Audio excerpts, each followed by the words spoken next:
Ja, welkom by vandag se erediens. Ek hoop dat dit met jou goed gaan, dat jy gesond is. Ons kry goeie nuus en dit is dat dit lyk asof die plateau wat bereik is ten opsigte van die infeksies nou besig is om af te plat. Maar asseblief, soos maar ook al verlede keer gevra en ek dink nie ons kan mekaar genoeg daaraan herinner en dit is dat ons moet probeer om so ver as moontlik steeds ons verantwoordelikheid na te kom om ander mense te beskerm, om onsself dan ook te beskerm. Dit sal seker nog 'n geruime tydjie wees, dat ons moet maskers dra en afstand van mekaar af bly, en dan ook gereeld ons hande was en dit ontsmet. Maar ons is baie dankbaar dat ons natuurlik al op hierdie punt is, en dat ons dan ook kan weet, dat dit lyk asof daar ook 'n bepaalde verligting sal kom, ten opsigte van die inperkings ensovoorts, maar kom ons bring maar elkeen ons kant. Ek wil graag noem dat ek die interessantste terugvoering kry ten opsigte van hierdie video-eredienste. En dit is dat party mense vra dat hierdie erediens reeds al 6 uur op 'n Sondagoggend beskikbaar moet wees, want dis wanneer hulle dit wil kyk. Daar's ander wat dit nou later in die oggend kyk en dit lyk asof die 9 uur tradisionele tyd nou nie altyd noodwendig die gewildste tyd is nie, en dit hoef ook nie te wees nie. Party mense kyk dit in die middag en party kyk dit in die aand en ander selfs in die week. Daar is egter een ding wat ek vir jou baie mooi wil vra, en dit is, maak asseblief seker dat jy ten minste so 'n halfuur het van stilte, dat 'n mens nou nie met ander dinge besig is, agter die studeerkamer se tafel sit en luister na die preek, of besig is met een of ander sake nie. Nee, kom ons sonder onsself af, en ook in hierdie tyd weet ons dat die Here dan vir ons steeds wil toerus, want hierdie erediens is ook natuurlik altyd 'n ontmoeting met die Here. Mag hy dan ook daarom vir ons vandag seën in sy teenwoordigheid en ook met die boodskap wat hy vir ons elkeen het. Ons weet ook dat die Here die Alfa en die Omega is, die begin en die einde, die eerste en die laaste. En om in sy goddelike teenwoordigheid te wees is 'n groot voorreg. En daarom groet ek jou ook vandag in die naam van die Vader en die Seun en die Heilige Gees, wat vir ons genade en vrede in oorvloed skenk. Ons het nou ook die geleentheid om die Here te loof en te prys met hierdie lofsang. Kom ons sing dit lekker saam.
Die Here geleer te word vanuit sy woord is baie belangrik. Want vir ons om kinders van God te wees, is dit nodig dat ons weet wat God van ons vra, wat hy van ons verwag, wat ons elkeen se verantwoordelikheid is. En daarom al is die Bybel dalk 'n boek soos ander, 'n boekvorm, is dit natuurlik baie meer spesiaal. En omdat die Here deur sy Gees ook vir ons lei en vir ons leer uit sy woord uit, kan ons nie eintlik uit die Bybel uit lees en dit verstaan as ons dit op ons eie wil doen nie. Ons moet die Here vra om ons te help. En daarom wil ek vra dat jy asseblief ook saam met my sal bid, voordat ons dan saam lees. Driemaal heilige God, Vader, Seun en Heilige Gees. U is die skepper, die onderhouer, die voorsiener, die God van liefde en genade. Geen een van ons definisies of enige van die woorde wat ons agter mekaar kan inspan, is ooit in staat daartoe om u te beskryf vir wie en wat u is. Dankie dat ons die voorreg het om in 'n verhouding met u te kan staan, dat u ons Vader is en dat ons u kinders is. En dat ons ook wil luister, ons ore oopmaak om te luister wat u vir ons wil sê. En Here, ons weet dat ons dit ook nie eintlik eers uit onsself en uit ons eie kan doen nie, maar dat u deur die Gees vir ons daartoe in staat stel. En daarom wil ons vra, Heilige Gees, maak asseblief weer vandag u boodskap aan ons elkeen bekend. En dat ons dan ook verder kan groei in ons geestelike lewe, nader en steeds nader aan u kan beweeg, aan die doel wat u ook dan vir elkeen van ons in hierdie wêreld het. Baie dankie dat ons dit alles in Jesus se naam mag bid. Amen. In hierdie reeks van Romeine 12 waarmee ons besig is in die afgelope klompie weke, kom ons vandag dan eintlik aan die einde van die gedeelte wat handel oor 'n gemeente intern. Wat hierna dan volg, is van die 17de vers, is meer gerig op die uitleef in die wêreld daarbuiten. En as ons vandag dan eintlik by die 15de en die 16de vers van Romeine 12 stil staan, net weer mekaar daarin herinner, dat elkeen van ons deur 'n wonderwerk deel geword het van die kerk van die Here Jesus. Ons het dit nie self bewerk nie. Ons het dit nie uit ons eie uitgeskep nie. Ons het nie daarvoor aansoek gedoen of is daarvoor gekeur nie. Ons het net op God se liefdesaanbod gereageer. Dat God deur sy Gees vir ons verklaar dat hy vir ons lief is, sy liefde vir ons in Christus gewys het. En daarom, wanneer ons sy liefdesaanbod aanvaar en in hom glo, dat ons dan deel van sy kerk is. En die voorafgaande verse van hierdie hoofstuk herinner ons baie mooi daaraan, dat God deur sy Gees van ons inskakel in sy liggaam, dat hy vir ons elkeen gawes gee, dat hy vir ons wil gebruik, dat elkeen van ons besig moet wees in sy kerk, en dan hierdie riglyne wat gegee word, dat hierdie die riglyne is wat God wil hê, dat sy kerk en Christene, sy kinders, daarvolgens moet leef in hierdie wêreld. Dit is natuurlik baie belangrik, dat ons in Jesus se voetspore bly volg, dat ons oopstel vir die Gees, om te doen wat die Here wil hê, dat ons elkeen moet doen. Ons het hierdie riglyne nou al met mekaar kon deel in die afgelope reeks, en vandag by vers 15, waarna ons verlede week so flissies aandag gegee het, maar dan vandag 'n bietjie van nader bekyk. Kom ons lees weer van die 14de vers met mekaar saam uit Romeine 12. Seën julle vervolgers, ja seën hulle, moet hulle nie vervloek nie. Wees bly saam met die wat bly is en treur saam met die wat treur. Wees eensgesind onder mekaar, moenie hooghartig wees nie, maar skaar julle by die nederiges, moenie eie wys wees nie. Ons gaan vandag onder die tema krities belangrike komponente vir die kerk stil staan by die 15de en die 16de vers van Romeine 12.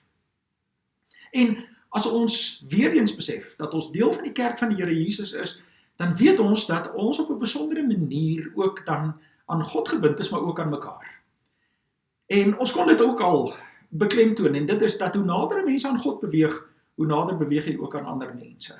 Geestelike groei beteken nie dat 'n mens nou in die lug en op beweeg en dan weg van ander mense af nie. Nee, hoe meer ons in ons geestelike lewe groei, hoe belangriker word ander mense ook vir ons. Sien ons vir hulle al hoe meer deur die oë van God. Dis hoe hy wil hê ons na mense moet kyk, soos hy na hulle kyk, met liefde. En as ons dan kyk na die 15de en die 16de vers vandag, dan klink dit eintlik so maklik en so voor die hand liggend om te kan weet dat binne die kerk, daar waar ons aan mekaar gebind is in God se gesin, deur die bloed van die Here Jesus, gelei deur die Gees, dat ons almal begenadigde sondaars is, wat deur God vergewe is, dat dit eintlik mos nou baie maklik en sin maak om te sê, wees bly saam met die wat bly is en treur saam met die wat treur. Maar ongelukkig gebeur dit nie altyd so nie. Miskien moet ons eers aan die woordjie treur aandag gee. En ek weet, daar is mense wat baie keer dink, dat treur nie deel van die kerk van die Here Jesus behoort te wees nie. Nee, daar is mense wat verkondig, dat wanneer jy in Jesus glo en jy oopstel vir die Heilige Gees, sal jy geseën word, en jy sal skatte, en jy sal voorspoed, en jy sal geluk beleef, dis al wat jou sal tref. Maar dis mos nie waar nie. Hierdie ouens met die welvaartsteologie, of 'n voorspoedsteologie, dit hou nie baie lank tot die werklikheid van die wêreld weer intree nie. Want treur is die een emosie wat ook in die kerk van die Here Jesus is. Want God het ons nie robotte gemaak nie. Hy het ons nie ligskakelaars gemaak nie. Ons skakel nie net aan en af nie, maar ons het bepaalde emosie. En die emosie wat ons het, is om baie keer ook te treur. Te treur oor 'n klompie dinge. Treur oor 'n geliefde wat sy plek leeg is, wat gesterf het, wat nie meer op aarde is nie. Daar's baie redes waarom ons kan treur, en ons moet treur. En om dan saam met ander mense te treur, is waaroor dit gaan ook in die kerk van die Here Jesus, want as ons so aan mekaar gebind is daar 'n bepaalde samehorigheidsgevoel. Daar moet 'n simpatie en 'n empatie wees, daar moet 'n deernis wees, daar moet 'n werklikheid wees waarin 'n mens baie keer jouself in iemand anders se skoene indink, en wat hulle situasie is. En as hulle hartseer is, en wanneer hulle treur, om saam met hulle dit te kan doen. Ek wil tog altyd maar baie mooi vra, en dit moet nooit wanneer jy saam met mense treur, vir hulle sê, hoorie, so ek weet hoe jy voel nie. Want jy weet eintlik nie. So uniek is wat ons vingerafdrukke is. So uniek is ons almal altyd. Daarom moenie vir mense sê, ek weet hoe jy voel nie. Maar sê eerder vir hulle, ek voel saam met jou. En ek treur saam met jou. Maar moenie maak as jy altyd alles weet, van wat daardie persoon se ervaring en belewenis is nie, want in 'n sekere sin, is almal se ervaring en belewenis, inderdaad, is dit uniek. En as ons saam met mekaar treur, daardie, samehorigheid, solidariteit, wat daardeur uitgedruk word, is as dit ware aan die ander kant van die spektrum, teenoor treur is ook om bly te wees. En nou kan ons mos nou vir ons dink, as ons in die gesin van die Here is, en iemand het rede gekry om nou baie bly te wees, dat ons saam met so 'n persoon bly kan wees, dit behoort ons nou baie maklik te wees. Behoort baie maklik te wees. Maar is nie altyd ongelukkig waar nie. Want baie keer is dit so dat mense nie werklik saam met ander mense in die kerk bly is nie. Want daar is jaloesie, daar is afguns, daar is dalk die ongelukkigheid, dat 'n mens in jou kop begin redeneer en wonder, hoekom moet ek nou saam met hierdie persoon bly wees, want eintlik hierdie blydskap wat hulle nou getref het, verdien hulle dalk nie, en sien, die oomblik wanneer 'n mens op hierdie pad begin loop, die oomblik wanneer jy so begin dink, is dit 'n moeilike pad, is dit die verkeerde pad. En hierdie pad lei net na moeilikheid toe. In die kerk van die Here Jesus behoort ons bly te wees saam met die wat bly is, en te deel in hulle vreugde. Want dis God wat vir ons seën, dis God wat vir ons almal, net uit genade, soveel goeie dinge gee. En as ons dan saam met ander bly kan wees, wanneer dit dan ook 'n rede tot blydskap is, ons tref, dat ander ook saam met ons kan bly wees. Want dit is uiteindelik een van die kenmerke van die kerk van die Here Jesus. 'n kritiese komponent van die kerk van die Here Jesus is blydskap. Die vrug van die Gees is liefde, vrede, vreugde, vriendelikheid. Sommer net die eerste 4 noem. Liefde, vrede, vreugde, vriendelikheid. Christene moet in hierdie wêreld mense wees wat glimlag, wat bly is. Jesus sê mos by geleentheid, wanneer jy dan besig is om te vas, moenie vir almal gaan vertel dat jy vas nie. Moenie met 'n lang gesig rondloop nie, moenie jou hare te mekaar los nie, maar kam jou hare en loop met 'n glimlag rond, al is jy besig om te vas. Want God verwag dat ons in hierdie wêreld ook vriendelik met mense sal wees. En dat daardie vriendelikheid sal lei as 'n aantrekkingskrag. Dat dit soos 'n magneet sal wees wat hulle ook deel van God se gesin, deel van God se kerk op aarde dan maak. Sien, die rede hoekom daar dalk nie altyd in die vreugde gedeel word nie, word in die 16de vers vir ons uiteengesit en gesê, wees eensgesind onder mekaar. Om eensgesind onder mekaar te wees in die kerk van die Here, beteken nie dat almal dieselfde is nie, beteken nie dat almal eeners is nie. Weereens, God het ons nie robotte gemaak en ons geprogrammeer nie. Hy sê nie ons moet eeners wees nie. Hy sê ons moet eensgesind wees. Ons moet in dieselfde rigting gedraai wees. Ons moet deur dieselfde krag gedryf wees. Ons moet dieselfde doel nastreef. En dit is om ons oë op Jesus se hakskene te hou en agter hom aan te loop in hierdie wêreld. Om ons hoop te stel vir die Heilige Gees, om die gawes wat hy vir ons gegee het te oefen en te beoefen, en ook ander mense die geleentheid gee om hulle gawes te beoefen. Om eensgesind te wees beteken dat almal van ons die heeltyd sal weet dat elke ding wat in die kerk gebeur tot eer van God is en in die belang van God se koninkryk is. En nie oor myne nie, dis nie my koninkryk nie, dis nie jou koninkryk nie, dis God se koninkryk. En dis waaroor dit gaan. En om eensgesind te wees, moenie hooghartig wees, is die een waarskuwing wat dan hiermee gepaard gaan ook. Moenie hooghartig wees nie. Mense wat hooghartig is mense wat meer van hulle self dink as wat hulle behoort. Die waarskuwing wat ons ook aan die begin van hierdie hoofstuk kry, moenie meer van jouself dink as wat jy behoort nie. Hooghartig is mense wat dink hulle kan hulle self bo ander mense verhef. En dat hulle eenkant is, dat hulle iets meer spesiaal is, dat hulle so op 'n trappie bo ander is, dat hulle so 'n bietjie op ander mense neerkyk. Dis alles net wapens in die hand van die duiwel om die kerk van die Here Jesus te verdeel. Om die kerk van die Here Jesus te verdeel. Want daarom die oproep om eerder eensgesind te wees as om verdeel te wees. Spreekwoorde wat ons gebruik daarvoor. Eendrag maak mag. Tweedrag breek krag. Die Engels het die uitdrukking divide and conquer. Daar is soveel uitdrukkings wat hierdie waarheid beklemtoon en dis waarteen ons moet stry in die kerk en ons moet die duiwel nie volgens die woorde van Efesiërs 5 vatkans gee om die kerk van die Here Jesus te kan verdeel nie. Daar is trouens die oproep in die tweede deel van vers 16 en die uitdaging opdrag vir gelowiges, maar skaar julle by die nederiges. Jesus het vir ons kom wys, hy het mens geword, nie om gedien te word nie, maar om te dien. Jesus het vir ons kom wys, dat as daar niemand anders is om voete te was nie, het hy gegaan en sy disippels se voete gewas. Jesus het vir ons eintlik kom wys wat nederigheid is. Want deel van die vrug van die Gees, ja, onthou ons net nou daarna verwys.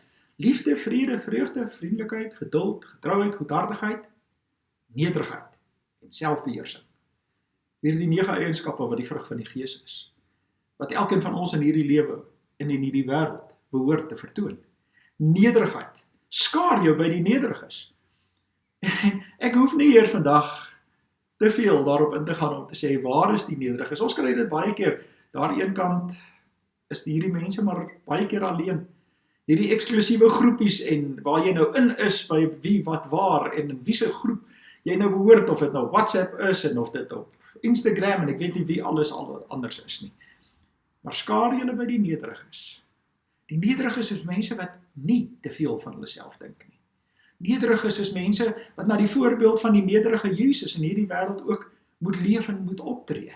Om nie te dink dat daar sekere dinge is wat net eenvoudig ek dit nie doen nie, ek is te goed daarvoor, ek hoef dit nie te doen nie.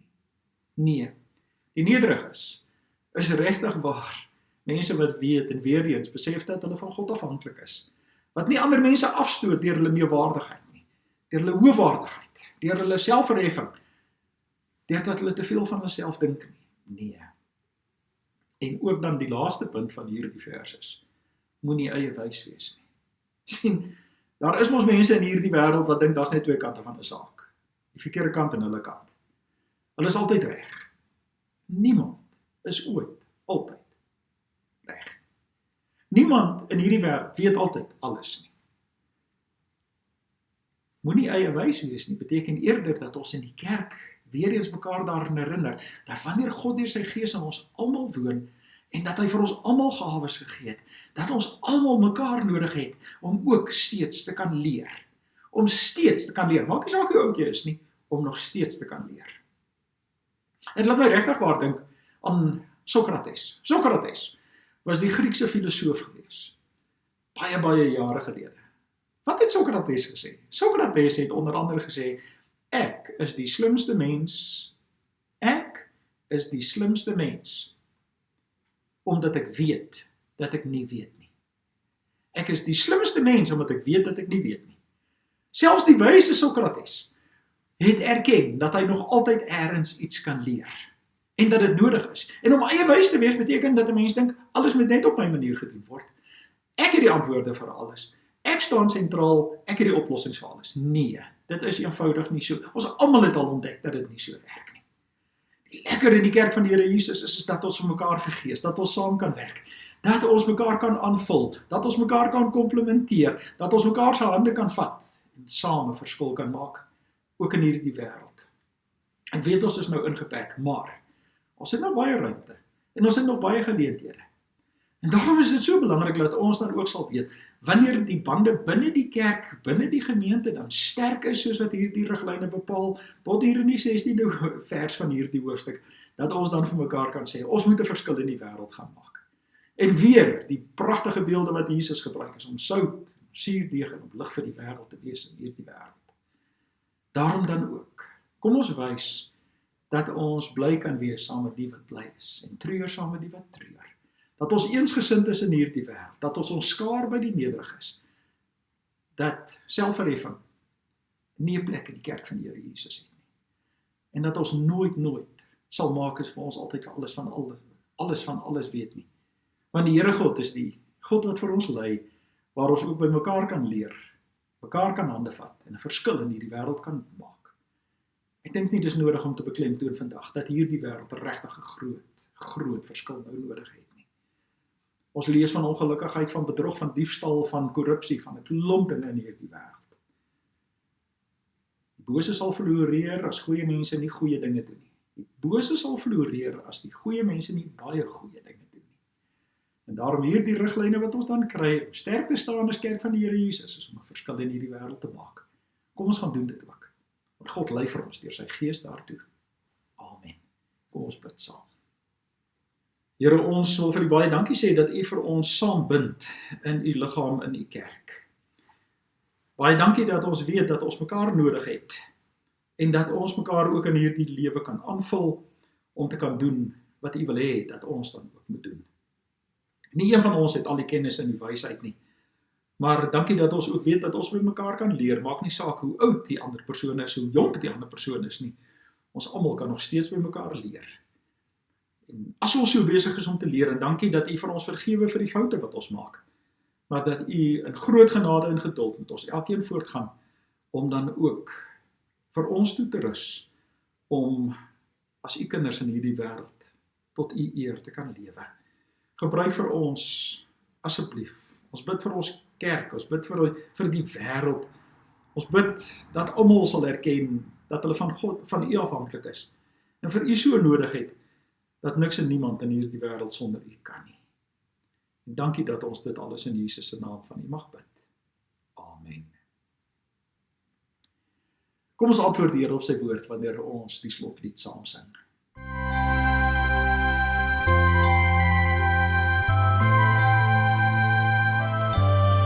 Leer my U wil, Heer, U doel met my,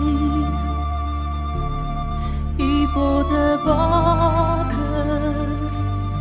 met my die klei, vorm my en maak my, volgens U wil, op U vertrou ek,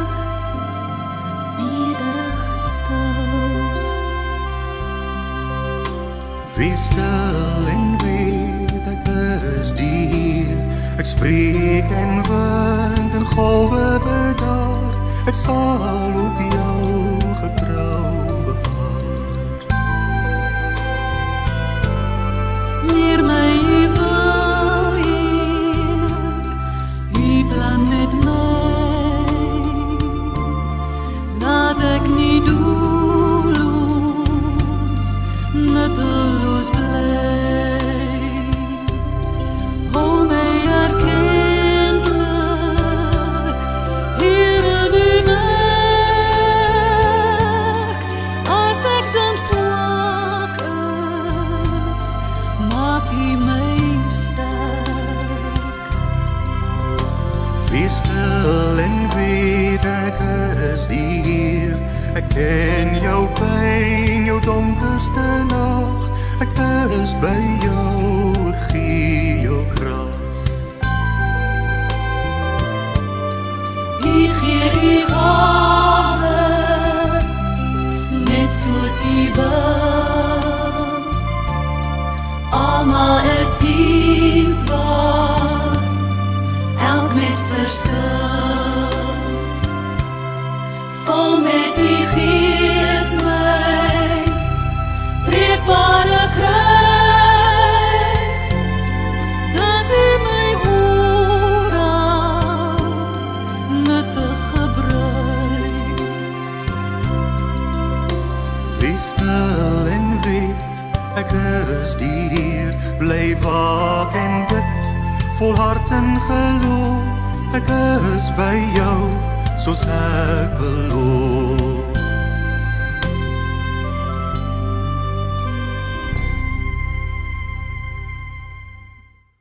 Ons is die Here so dankbaar dat soveel van ons projekte in hierdie gemeente nog steeds kan voortgaan.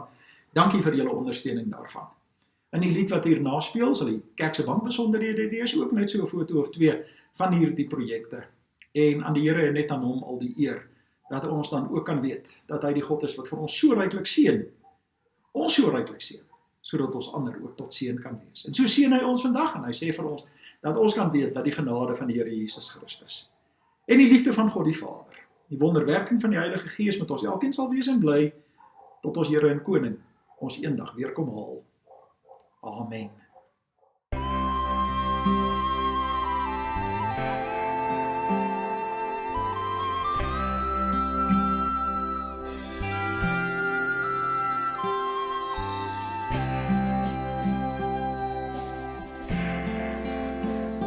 Die liefde kleur, die blauw helder hemel. Die goedheid reis, die dag breek oor die see. Die almag blink, in maanlig oor die berge. Die skoonheid van u skepings leer my meer. Die glorie sprei in vlerke van 'n arend. Genade sweef in wolke hoog en vry. Die skepping sing vir my gewone sterweling. Die Skepper God se liefdeslied weer klink in my.